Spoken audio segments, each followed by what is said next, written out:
The village of Kent is defined by a heavy, piercing silence.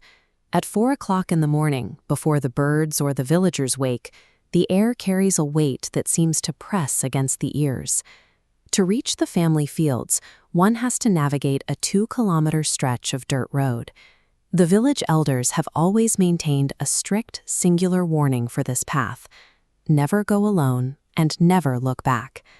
Vasco Teme was only 13, but he saw how hard his parents, Kinkamista and Zinkintempi, worked every day. Wanting to surprise them by helping with the morning labor, he left the safety of his home in the pre-dawn darkness while the rest of the village was still asleep. As he walked, the landscape shifted. The open village outskirts gave way to a dense corridor of tamarind and peepal trees. The canopy was so thick it blocked out the emerging dawn, and suddenly even the sound of the wind disappeared. By breaking the elders' rule, Vasco Teme had stepped into a geographical blind spot. In this stretch of road, he was severed from the village and his parents alike, leaving him in a vacuum where he was the only witness to whatever else occupied the trees. The first sign that he wasn't alone was the sound of footsteps. Thud, thud, thud. They didn't just follow him, they mirrored him, striking the ground at the exact same rhythm as his own feet. Vasco Teme stopped. The following footsteps stopped instantly. When he looked back, the road behind him was empty, dissolving into the gray shadows of the trees. He tried to keep moving, but the environment began to react to his presence. To his side, a single branch on a tamarind tree started to sway violently, even though the rest of the forest remained completely still. On the ground beneath that branch, the dirt was physically yielding. Bare footprints were pressing deep into the soil, with toes pointing backward. Vasco Teme closed his eyes and began to recite the Hanuman Chalisa. He felt the heavy pressure in the air slightly lift, as if the entity had been forced to give him space.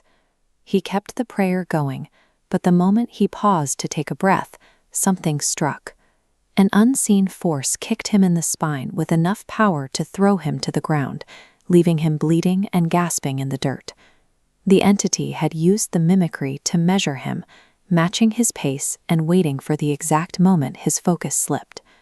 The transition from sound to the physical blow marked the end of the pursuit. Once the boy was on the ground, the entity no longer needed to hide.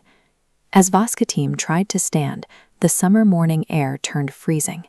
In the middle of June, his breath began to visibly mist in the air right in front of him, signaling that the entity was no longer just a shadow in the trees. The figure that emerged was a woman with hair so long it matted in the dirt at her feet. She stood with her limbs twisted, staring at him with completely white, pupilless eyes. Her voice didn't come from her throat. It vibrated directly inside Vasco Teme's head, telling him to come with her to a world where he would never be seen again. Most would have tried to run, but Vasco Teme stayed where he was. He sat in the dirt, looked directly into the white eyes of the creature, and began to chant again, louder and more steady than before. The entity reacted with an inhuman shriek that seemed to shake the trees themselves. As she lunged forward, Vasco Teme's prayer immediately shifted. He began speaking ancient mantras he had never studied, syllables that seemed to surface from a place deep within him. For an hour, the boy and the entity remained locked in a standoff. Eventually, the freezing air began to withdraw. With a final command, the shadow was violently pulled back and absorbed into the trunk of the tamarind tree.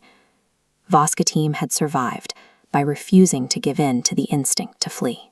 He proved that in this specific predatory realm, the only way to avoid being taken is to simply refuse to bend. The moment the entity vanished, the woods returned to normal. The temperature climbed back to the summer heat. The birds began to sing again, and Vasco Teme was left alone on the path with his injuries.